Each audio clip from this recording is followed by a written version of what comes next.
In this video, we'll show you how to connect your Angel One account with uTrade Algos. First, log in to your uTrade Algos account. Click on the profile icon in the top right corner and select Manage Brokers. Find Angel One in the list of brokers and click Setup. Enter a connection name and your client ID.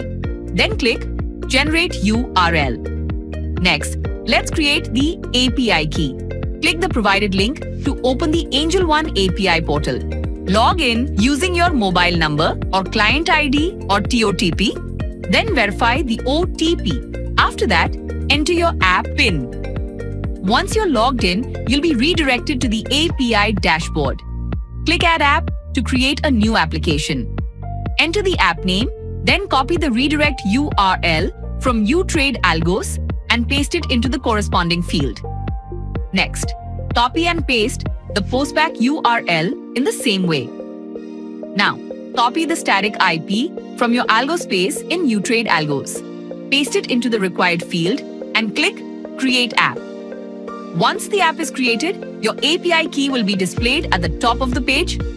Copy the API key and paste it into the corresponding field in uTrade Algos. Next, enter your app PIN. Now, let's generate the TOTP Secret Key. Click the provided link, enter your client ID and PIN. Then log in and verify the OTP sent to your registered mobile number. Once the secret key is generated, copy it and paste it into uTrade Algos. Finally, click Add Angel One Securities Private Limited account. After the authentication is complete, your Angel One account will be successfully connected and will appear under the Connected section in Manage Brokers.